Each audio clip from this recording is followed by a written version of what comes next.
The opulent Vance Manor in Washington, D.C. was a gilded cage, and every morning within its walls was a ritual of simmering tension. Eleanor Vance, in her 70s, still carried the imperious air of a queen, though time had etched its lines upon her face. She sat ramrod straight at the dining table, her gaze filled with contempt for the vibrant green smoothie placed before her. "What is this green slop, Sarah? Do you take me for a rabbit?" Eleanor's voice was a sharp blade, cutting through the strained silence. Sarah Miller, her daughter-in-law in her 40s, bowed her head slightly, her smile too placid to be truly innocent. "It's spinach and celery, Mother." "Excellent for your blood pressure." Eleanor scoffed, a dismissive flick of her wrist sending the glass teetering precariously on the marble table. "I told you I despise these bland concoctions. Or are you trying to serve me something that will make me swiftly absent from this world?"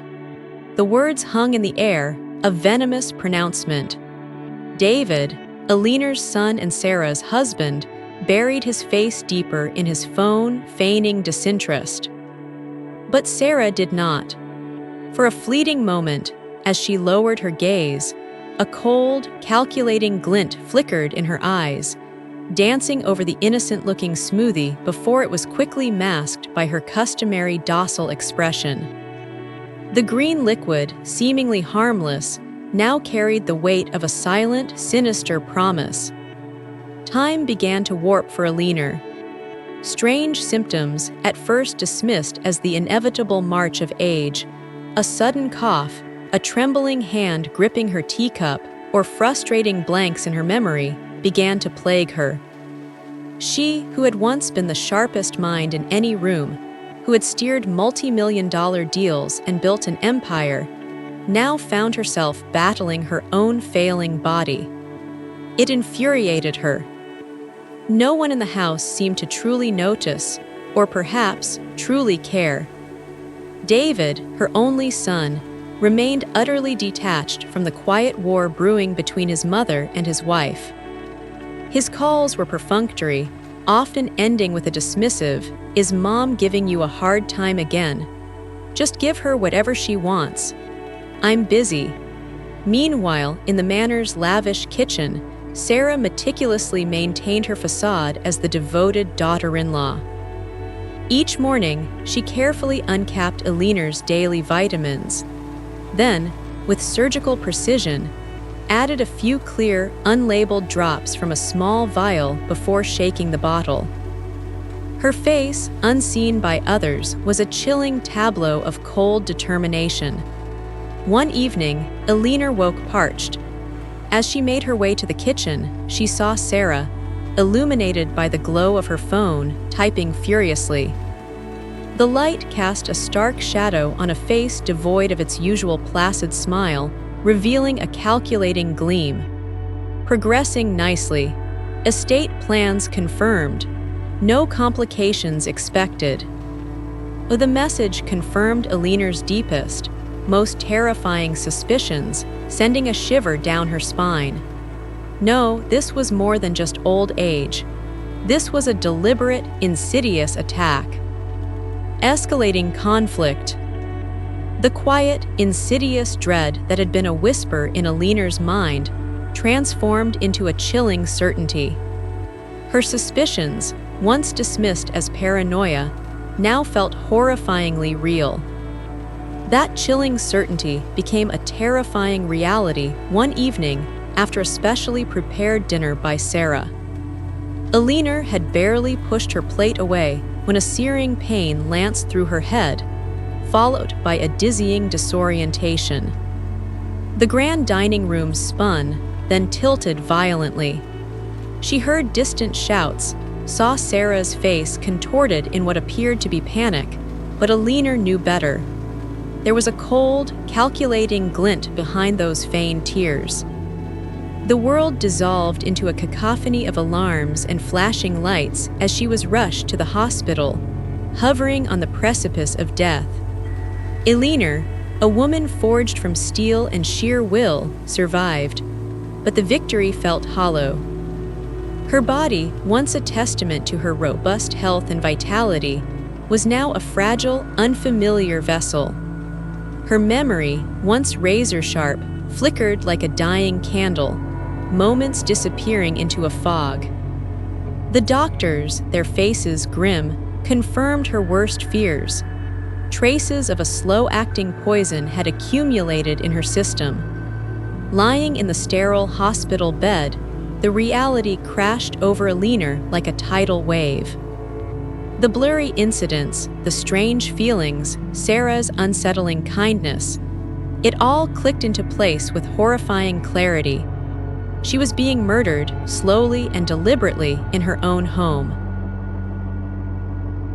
The poison was just the beginning. The attempts on Eleanor's life grew bolder, more direct. One afternoon, during a physical therapy session that took her outside the hospital for a supervised walk, the quiet neighborhood street transformed into a scene of terror.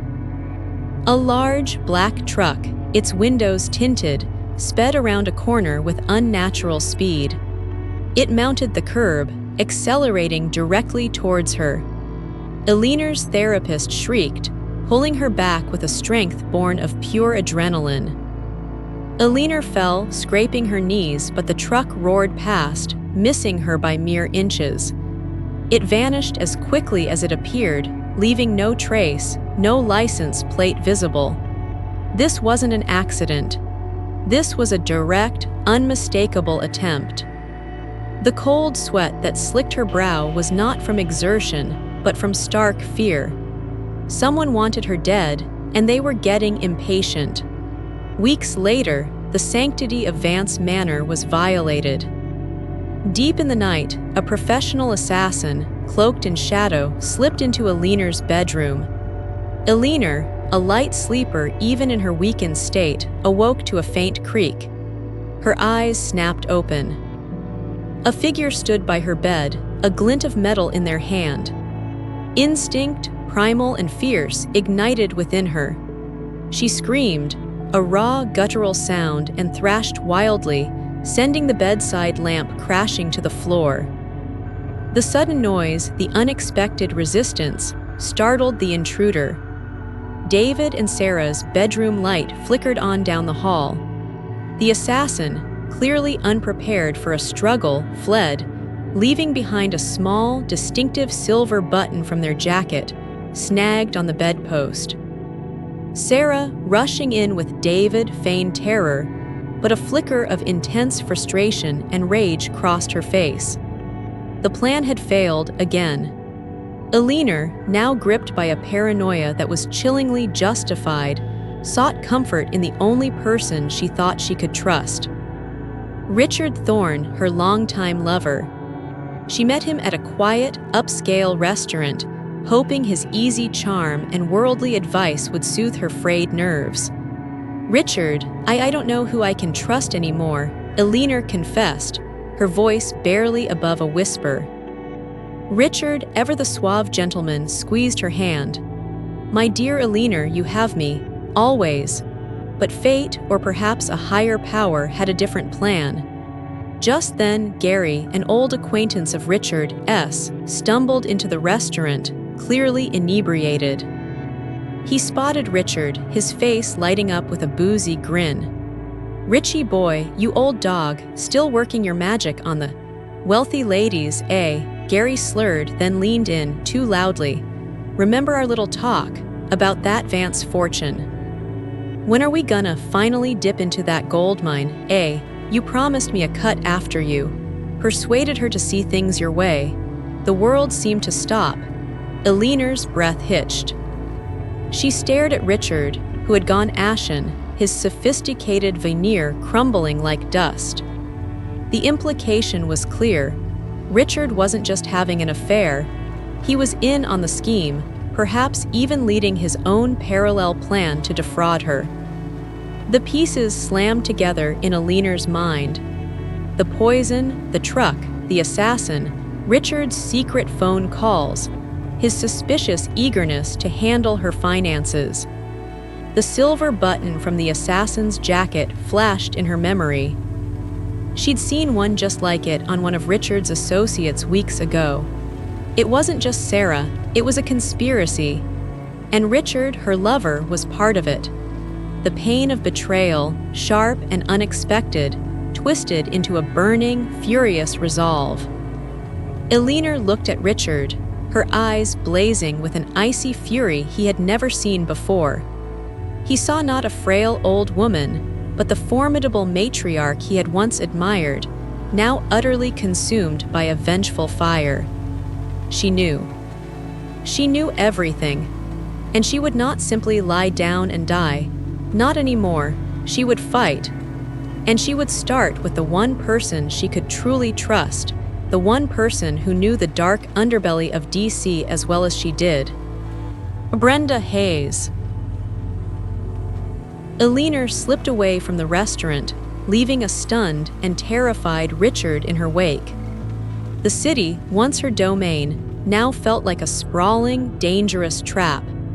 Every shadow seemed to hold a threat, every familiar face a potential betrayer.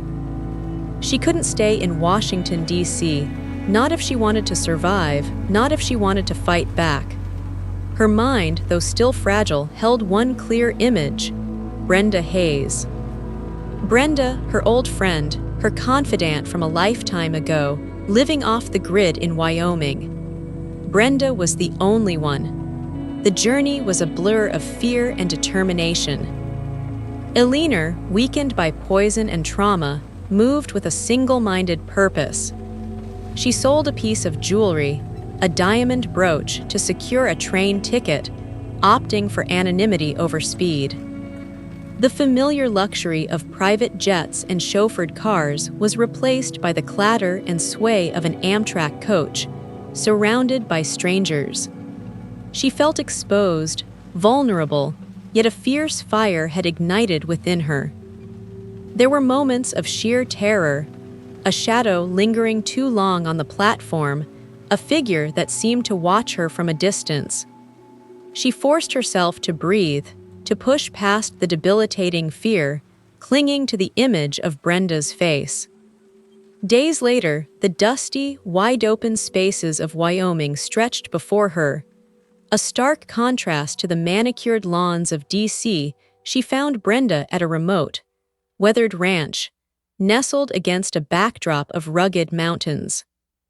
Brenda Hayes, though aged and weathered by years of quiet solitude, still possessed the sharp eyes and formidable presence Eleanor remembered. "Eleanor, is that really you?"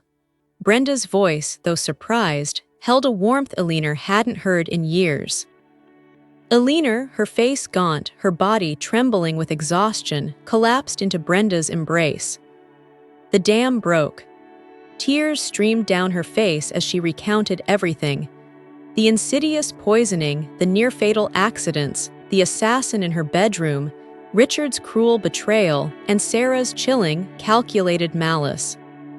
She spoke of her lost memory, her stolen health, and the empire she had built now teetering on the brink of usurpation.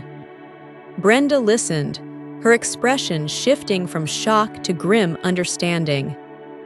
When Eleanor finished, a long silence hung between them, broken only by the vast Wyoming wind.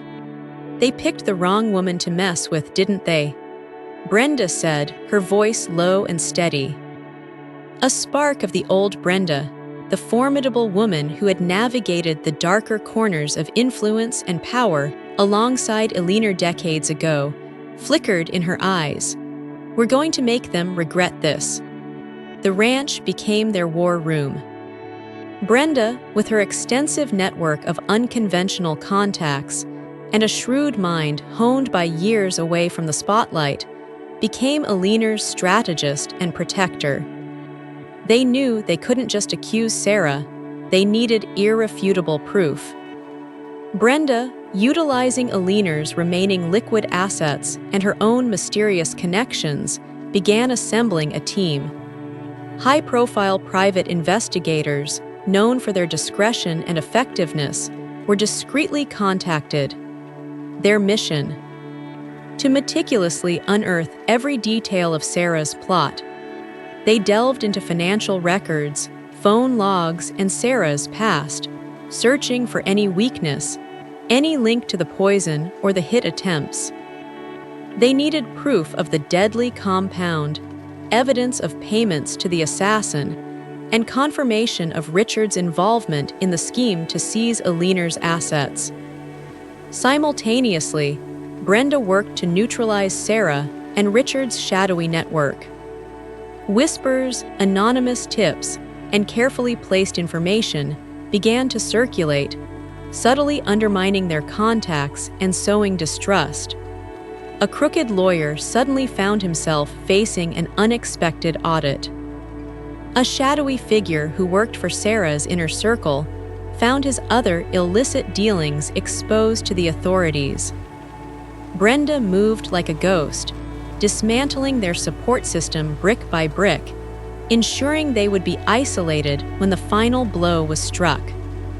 Eleanor, though still physically weak, was an invaluable resource. Her sharp memory, though fragmented, providing crucial names, dates, and instincts that guided their investigation.